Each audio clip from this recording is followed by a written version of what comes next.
Just in the middle of nowhere, the side of the road, looking to relocate a Kiskadee.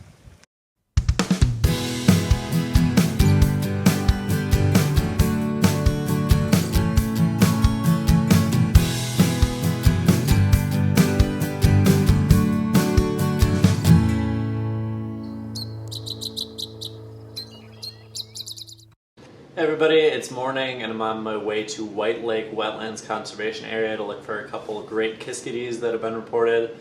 Someone was there yesterday and didn't see them, but that doesn't mean that they're not there, so we're going to give it a look, and I'm picking my friend Sarah up on the way, so let's go. White Lake Wetlands Conservation Area encompasses over 53,000 acres of marsh and 18,000 acres of leased agricultural land in south central Louisiana. The land was given to the state of Louisiana in 2002 after previously being owned by the oil industry. The state transferred control of the land to the Louisiana Department of Wildlife and Fisheries in 2005, and the area is managed with the goal of providing habitat for waterfowl and migratory bird species. Although the conservation area is expansive, there is very little public access. The birding area and nature trail consists of an outer loop and inner trails that are about 1.2 miles long. The outer trail follows a canal, and the inner trails circle a small pond. I picked up Sarah, who preferred to not be on camera, but agreed to join me, and we started heading towards the conservation area. On the way, we stopped to look at a flock of beautiful migratory geese. So you can take a look in here if you want. That's so cool. The adult greater white-fronted goose is a medium-sized bird with mostly brown coloration, a white rump, white near the face, white line down their side, pinkish-orange bill, and orange legs. Some individuals also black barring on their stomach. The greater white-fronted goose breeds in the Arctic and migrates south into Canada, the United States, and Central America. They are referred to as greater because of a smaller species of goose found in northern Asia, known as the lesser white-fronted goose. Greater white-fronted geese are often found with flocks of Canada and snow geese and are sometimes confused with domestic gray-leg geese that could be seen in small numbers at ponds, parks, or farms.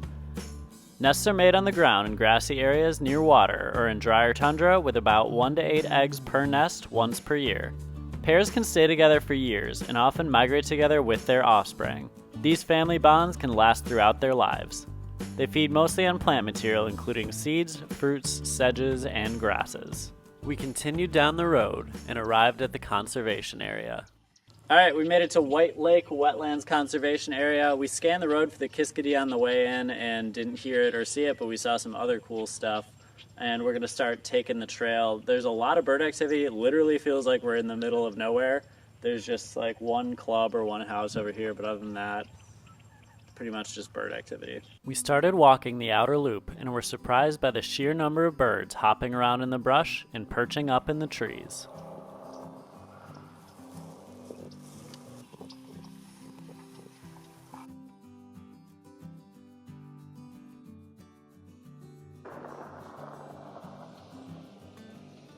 There's just so much bird activity right now, it's crazy. We continued walking, spotting several other species without any signs of the Great Kiskadees.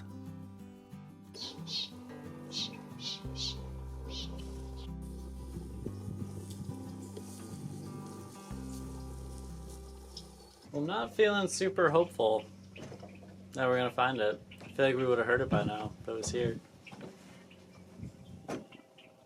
I say we still complete the trail. Oh yeah, well we're gonna keep going regardless, but I mean, hopefully it'll show up.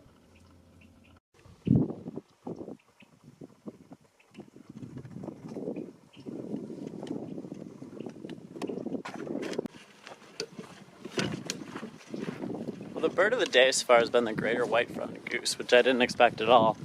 There was a big flock on the way in, and there's been several smaller flocks just flying through, being really noisy.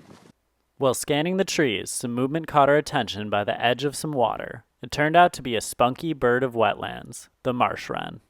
The Marsh Wren is a small, noisy bird that is often seen briefly, flitting around in cattails, sedges, or other marsh plants. Adults are rusty brown with a lighter brown stomach, pale eyebrow with light streaks down the back, unstreaked shoulders, and a short tail. They feed mostly on insects and arachnids. Nests are made about 2 to 5 feet off the ground and are dome-shaped, with about 3 to 10 eggs per nest and 1 to 2 broods per year. Males will build multiple nests and breed with multiple females, and marsh wrens will destroy the eggs and nests of other birds, including those of other marsh wrens. Marsh wrens call most often at dawn and dusk, and in the spring, males are more likely to perch out in the open and sing. The marsh wren can be found in the majority of U.S. states during different times of the year. After enjoying our views of the marsh wren, we found a ringneck duck and a pied-billed grebe in the small pond before finishing our loop of the walking trails. We also made note of some common insects that pack a powerful sting. So this is something you definitely want to look out for, hills of fire ants. I didn't know a ton about them until I got here, but they do bite and sting. And if they sting you, it leaves like an actual little welt that kind of fills up and itches really bad. So don't mess with these. Without seeing or hearing the Kiskadee on the trail, we decided to walk the road, closer to the area where the bird was first seen. While scanning the treetops, we found a large raptor, common in the southeastern United States, the red-shouldered hawk. The red-shouldered hawk is a medium-sized raptor. Color in adults is variable, but in Louisiana, the majority have a reddish-brown barred stomach, reddish-brown shoulders, banded black and white tail, brown wings, and fairly square wingtips with distinctive translucent crescents that can be seen in flight. These hawks are year-round residents of the eastern United States and parts of western North America, with a breeding range that extends north into Canada and wintering range that extends south into Central America. Red-shouldered hawks often return to the same nesting site year after year, and males and females will refurbish the nest site together after they return. Their diet consists of mostly small mammals, reptiles, and amphibians, but they will also occasionally target birds. In general, red-shouldered hawks are considered forest raptors, but are sometimes seen in suburban areas. After viewing the red-shouldered hawk, we also had a flyover crested caracara. We continued walking the road until suddenly, an unmistakable shape with a yellow belly and black and white face flew over. Alright, we actually just found the Great Kiskadee. We walked way down the road and I pretty much decided we weren't going to see it. And then we had a bird fly over that looked like it had a yellow body with a black and white face.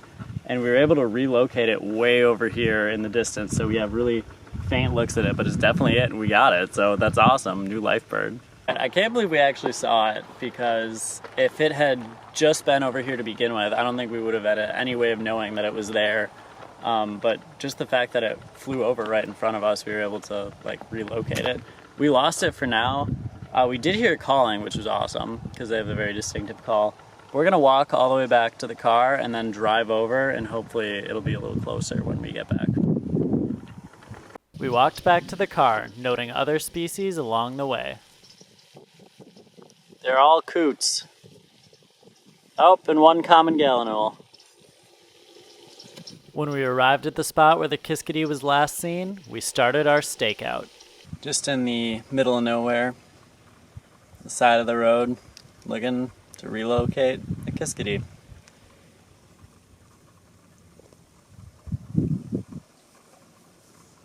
See any movement? Me neither.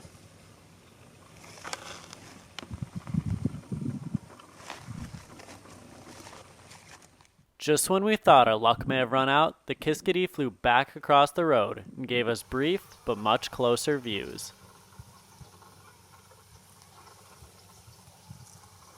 The Great Kiskadee is a large flycatcher with a chunky body, thick bill, yellow stomach, brownish-red wings, and black and white striped head.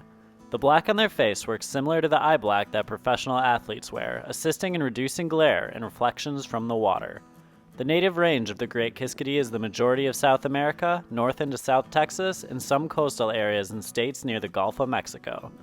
Named for their iconic Kiskadee call, these boisterous birds aren't afraid to be the center of attention, often sitting out in the open and calling. Great Kiskadees live in a variety of habitats, from thorn scrub to suburbs to tropical areas and everything in between, typically near water. They feed on fruit and animals, and are sometimes bold enough to steal food from people. Nesting occurs near open woodlands, often in the fork of a tree, but they sometimes nest in cavities. The Great Kiskadee can have 2 to 5 eggs per nest and 1 to 2 broods per year. It perched up nice in these trees, so we actually got some really awesome looks at it. So it's still back there. Hopefully it'll pop out again and we'll get some more looks. We continued searching for the Kiskadee, but it never reappeared. We probably searched for close to an hour without any sign of it. Everything kind of seems to have died down a little bit. It's midday, which kind of makes sense. So thankful we got the great views that we did and that we were able to see it. And we had a really great time birding here. White Lake Wetlands Conservation Area provides access to some prime Louisiana bird habitat. We enjoyed our time walking the trails and road and observing some of the large and small birds of southern Louisiana, including the boisterous and colorful Great Kiskadee. Thanks for watching. We'll see you next time on Badgerland Birding. Little bit of frost on the car here, which is not something you normally think about in the deep south, but it does actually get a little bit chilly sometimes. Must be a lot of gossip going on around there. Yeah, no kidding. And the Angry Wren Award goes to... Hey. It's a squirrel. Yep. That's a big squirrel. That is a big squirrel.